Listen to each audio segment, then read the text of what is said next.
Hello everybody! Let's do some Python exercise. In this tutorial, we will learn how to install Python interpreter and code with Python.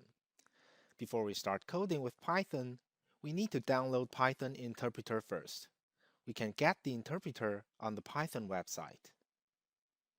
First, select Downloads. Here, we can see the latest version right now is 3.9. In this course, I will use 3.7 because it is more compatible with some third-party libraries. Here, select the operating system you're using. Since I'm using Windows, I'll select Windows. In this page, we can find all the versions of Python interpreters. We're going to download Python 3.7.9. We can download the portable version or the installer version. I will use the portable version for demonstration. Here, I have the zip file downloaded already. Let's create a new folder and name it Py37. Now, we can unzip the zip file into the folder. The path of this folder is the home path of Python 3.7. To use Python, first we open Command Prompt or Terminal in case you're using other operating systems. Next, we change our working directory to Python's home path.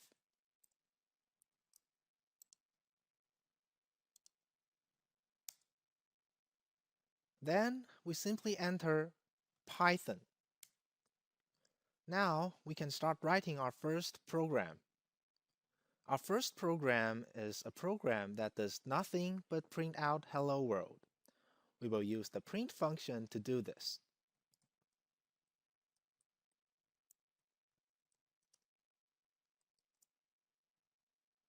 Here, Hello World is a string, a sequence of characters.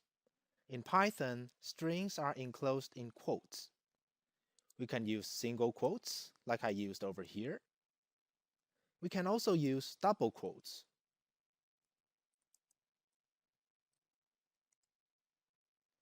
If your string includes multiple lines, we can use triple quotes.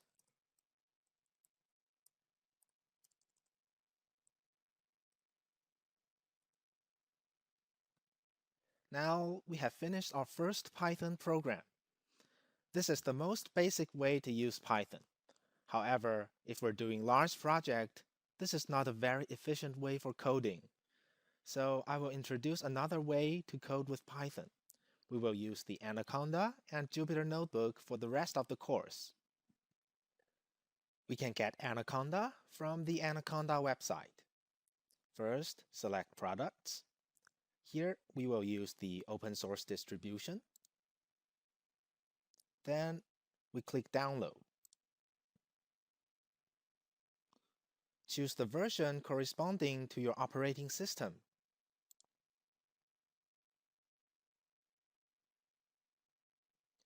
Here I have Anaconda downloaded. To install Anaconda, simply follow the instructions. Since I have already installed Anaconda on my machine, I'm not going to reinstall it now.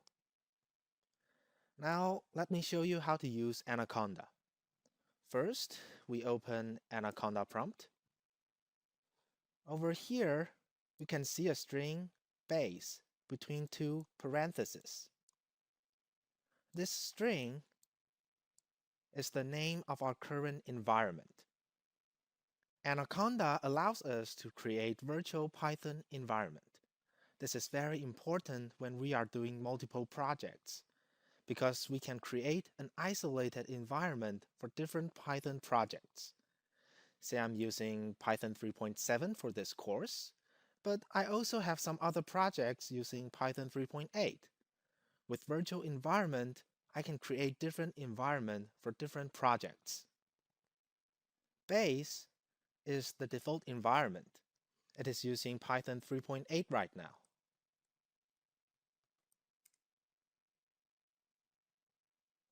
Let's create a new virtual environment for this course. To create a new virtual environment, enter conda, create, specify the environment name. Let's name it Python course, and specify the version of Python. We'll be using Python 3.7 for this course.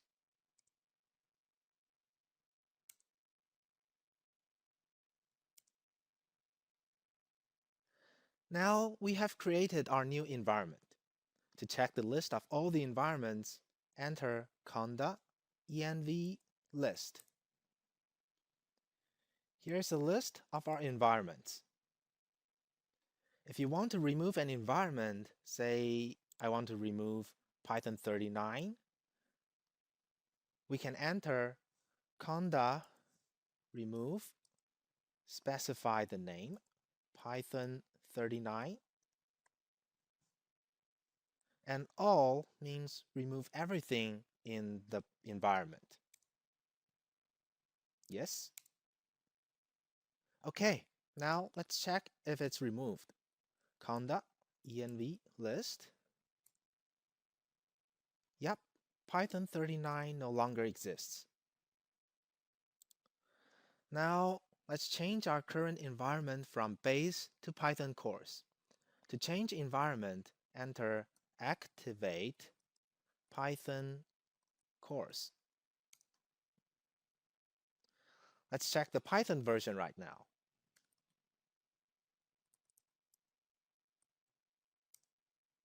Okay, we're using Python 3.7 right now. Next, we are going to install Jupyter Notebook. To install Jupyter Notebook, enter conda install Jupyter Notebook.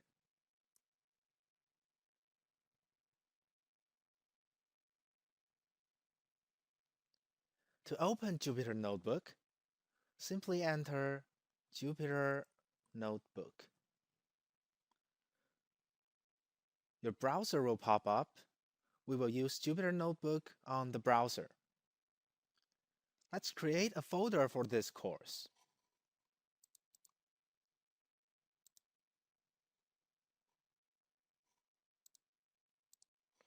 Let's rename the folder as Python course. In the folder, let's create a new Python file. And let's rename the Python file as lab1. Okay, we can start writing Python code on Jupyter Notebook. Now, let's start coding on Jupyter Notebook. You may notice that there are multiple blocks in the notebook.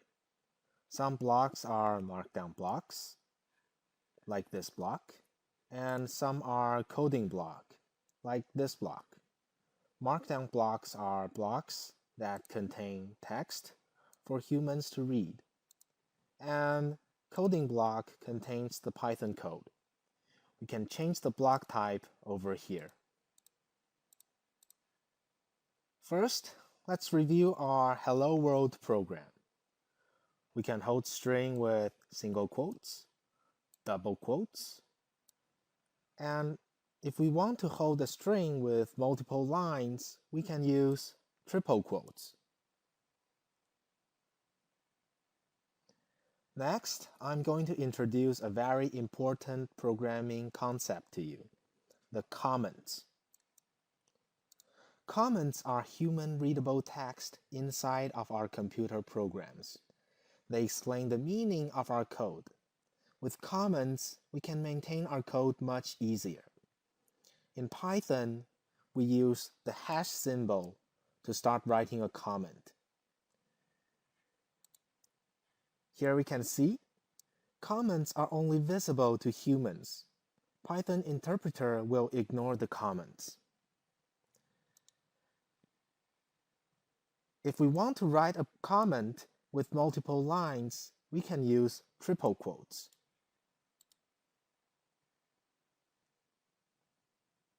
Next, let's see packages and modules. Python has packages and modules. A module is a file containing Python code. A package is like a directory that contains subpackages and modules. As our program grows larger in size with a lot of modules, we place similar modules in one package and different modules in different packages. This makes a program easy to manage and conceptually clear. To use a package or module in Python, we can use import statement. Say I want to use getCwd function in OS module. I need to import OS module first. After I imported OS module, I can use all the functions provided by it. If I only want to use getCwd and don't need other functions in OS module, I can import getCwd from OS. This way, I can directly use getCwd. If a package name is too complex to call, you can give it an alias. For example, I want to check the platform of my system. I can use platform function from platform module. But I think platform is too many characters to type. I want to give it an alias pf. To do this, I can import platform as pf.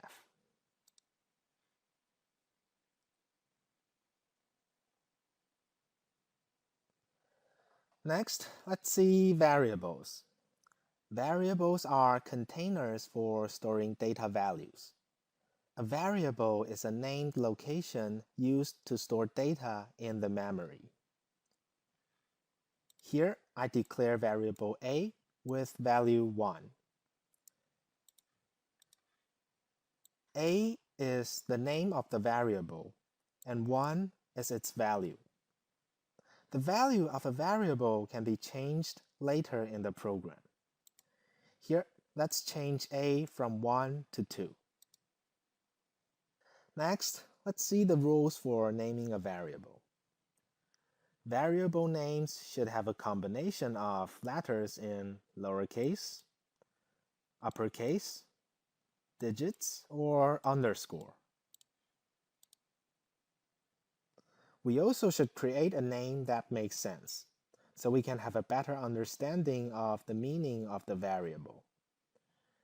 If we write WASD equals 100, we have no idea what it means. But if we write price equals 100, we know it represents a price. If you want to create a variable name having multiple words, use underscore to separate them.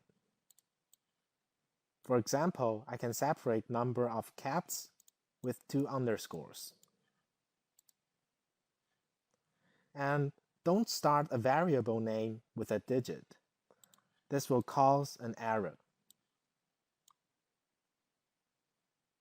Finally, variable names cannot be the same as Python keywords.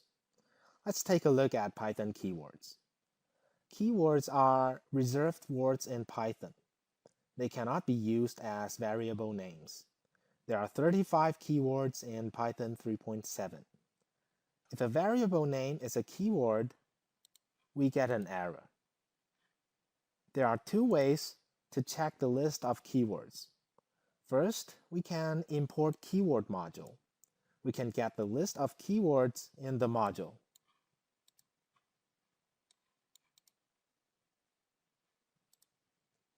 Second, we can use help function. Just enter help keywords. And Python will print out all the keywords. In Python, we can exchange the value of variables easily.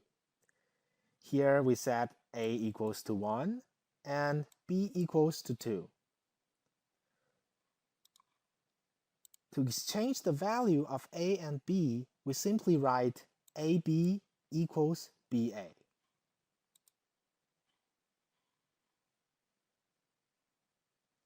Next, Let's see the execution order in Python. Python interpreter executes the code from top to bottom. Here we can see, at this point, the interpreter does not recognize variable y, because print x plus y is executed before variable y being declared. Next, I will introduce indentation. A code block starts with indentation and ends with the first unindented line. There are two blocks of code over here. The first block starts with an indentation and ends with an indented line, and same as the second block. The number of space to be indented is up to you, but it must be consistent throughout that block. Here I use 4 spaces, because I can type 4 spaces by pressing Tab on the keyboard. You can also use 5 or 6 or whatever number of spaces you want. Just make sure you use the same number of spaces for indentation every time. Indentation makes Python code neat and clean. This also makes Python code look similar and consistent. Next, let's see what global variables and local variables are. Global variables are variables declared in global scope, which is code block without indentation. And local variables are variables declared in local scope.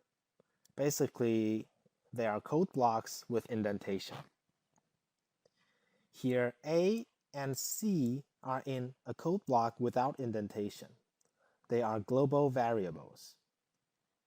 And F is in a code block with indentation. It is a local variable and can only be accessed inside its code block. If we try to access F outside its code block, there will be an error. Here we can see Python interpreter cannot recognize F because outside its code block, F doesn't exist anymore. Next, let's see how to read from standard input and write to standard output. To read from standard input, use input function. To write from standard output, use print function. Let's read from standard input and print it out. Let's input 99. Here, I store the value 99 into S, and then I print S out. Finally, we will see some Python basic functions. A function is a block of reusable code, which can be invoked by calling. I will introduce Python functions in detail later in the course. Now we just need to know some simple usage of Python's built-in functions. First, let's take a look at help function. The Python help function is used to display the documentation of modules, functions, classes, keywords, etc. Let's say I want to know how to use print. I can use help print to see the documentation of print.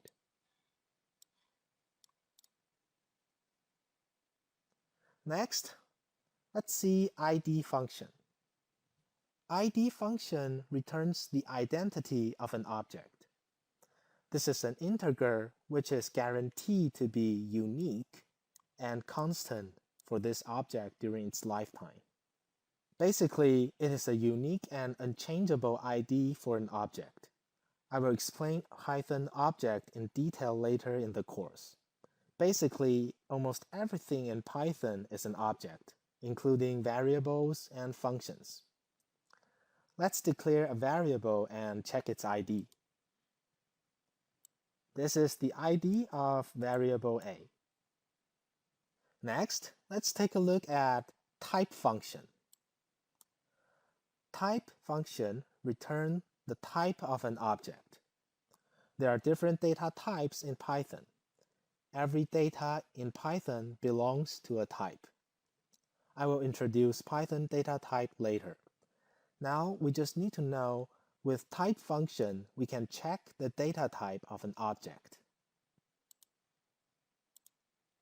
Here we can see variable a is type int. Next, let's see del function. Del stands for delete.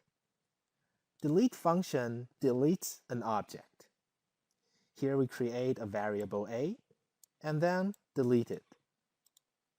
We can see that a no longer exists after we deleted it. Finally, len function. Len stands for length. Len function returns the length or the number of items of an object. Remember I said string is a sequence of characters? With len function, we can get the number of characters in a string. Here we can see there are 5 characters in hello. Okay, this is the end of Lab 1.